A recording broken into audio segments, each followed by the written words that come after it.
Bom, galera, ainda pensando na questão cartográfica, existem técnicas da cartografia, uma técnica que chama de isolinhas. O que são essas isolinhas? Ela é uma técnica cartográfica que tenta representar alguns fenômenos. Existem, por exemplo, isolinhas que mostram chuvas, existem isolinhas que mostram pressão, e existe a isolinha mais conhecida, que são as isoípsas, também conhecidas como as curvas de nível, que buscam mostrar pra gente o relevo, as formas de relevo que existem, tá? Então, ó, nesse caso, né, as isoípsas, elas são linhas que unem pontos de mesma altitude. Aqui eu coloquei para vocês um exemplo.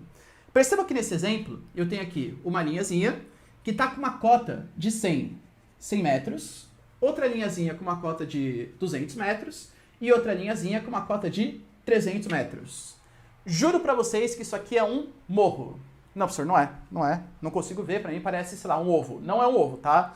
Como que a gente consegue perceber isso? Eu vou traçar para vocês, só para vocês verem, tá?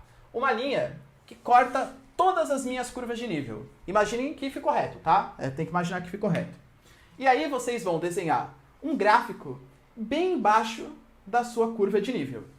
E esse gráfico, ele vai ter todos os pontos da sua curva de nível. Então, por exemplo, tem uma cota aqui, ó, 100. Eu vou começar fazer exatamente aqui, tá? Beleza? Vamos começar aqui, ó, já nos 100 metros. Aí tem a cota do 200 e tem a cota do 300 metros aqui. Beleza. Aqui é a minha linha que eu tracei, que passou todas as curvas de nível, cruzou o 100 aqui, ó. Eu vou lá e rebato a informação 100. Vou lá, ó, rebato a informação, essa aqui é a linha do 200, né? Rebato a informação 200. Passou no 300, rebato a informação no 300. Passou no 300 de novo, rebata a informação no 300. Passou no 200, rebata a informação no 200. E bata a informação no 100. E aí eu brinco de ligue os pontos. Olha que bonitinho, galera. Essa representação, essa isoípsa, tá me representando um morro, no qual aqui a altitude é 300 metros, aqui 200 metros e aqui 100 metros. Obviamente, eu fiz com vocês na mão, né? Se eu tivesse uma régua, equipamento sofisticado, isso ficaria muito mais claro para vocês perceberem. Mas é isso que eu tô falando, ó. Por todo lugar onde essa linha do 100 está passando, a altitude é 100 metros. Por todo lugar onde essa linha do 200 está passando, a altitude é 200 metros e 300. Algumas afirmações, vamos ver se vocês conseguem me responder se é verdadeiro ou falso. Tendo isso aqui, hein? Esse desenho só de cima. É possível afirmar que a maior altitude desse morro é 300 metros? Não é possível afirmar. Isso é falso. Sabe por quê? Porque percebam que o 300 metros, ele tá aqui e tá aqui. É bem possível que tenha um ponto aqui mais alto no meio desse morro, né? Eu não sei o que acontece nesse meio período. A única coisa que eu sei é que o morro ainda não chegou no 400 metros. Porque se tivesse chegado no 400 metros, eu teria uma outra curva de nível aqui, 400 metros. Mas não chegou, tá?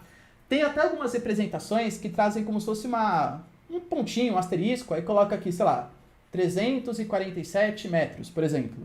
E aí eu consigo saber que o ponto mais alto aqui é 347 metros. Mas pode ser que o exercício não te traga isso. Outra coisa, perceba que uma curva de nível, essa técnica, essa isoípsa, a variação ela é sempre constante. A gente vai chamar essa variação entre as diversas curvas de equidistância. Então, a equidistância das curvas de nível. A equidistância, nesse caso, é de 100 em 100 metros. Se eu quisesse ter uma configuração do relevo um pouco mais fidedigna, um pouco mais realista, eu poderia fazer uma equidistância, sei lá, de 50 metros, de 10 metros, de 5 metros, mas com certeza isso dificultaria bastante a confecção do meu gráfico, tá bom? Porque, ó, pensando, obviamente, deve ser assim, mas pode ser que esse relevo faça isso aqui, ó. Não passou do 200, né? Que ele faça isso aqui, ó. Quem me garante que o relevo não é desse jeito? Não sei. Eu só sei que ele é menor que 200 e maior que 100. É que, claro, a gente percebe que sem interferência humana, dificilmente o relevo se comportaria daquela maneira. Então a gente admite que o relevo ele é mais ou menos dessa maneira. Belezinha?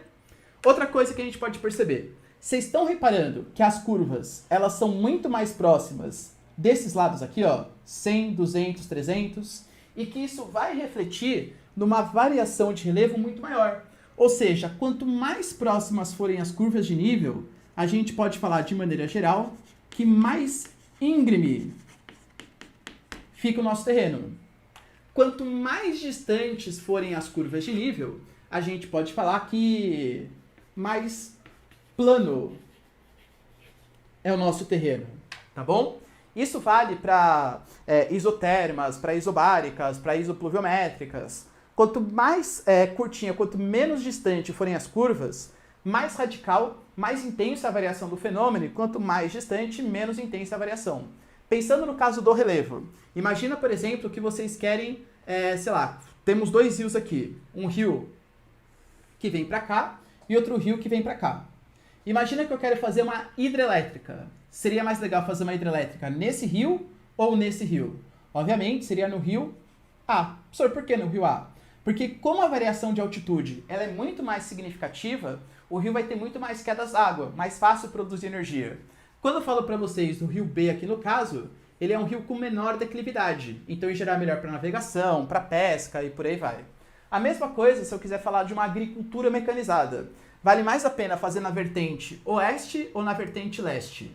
Se você não quiser que seu equipamento caia, porque está muito íngreme, seria mais favorável você colocar o seu trator, a sua máquina, o seu maquinário, na vertente leste, porque o relevo ele é mais plano. Já na vertente oeste, como o relevo tem muita declividade, isso aqui dificulta bastante a agricultura e mecanização. Belezinha, galera? Deu para entender? Fechamos essa aula de cartografia. Não esquece de fazer os exercícios, vai ter resolução aqui ó, também nos próximos vídeos de escala e tal. E é isso aí. Beijos, abraço e tchau. E até o próximo vídeo. Falou!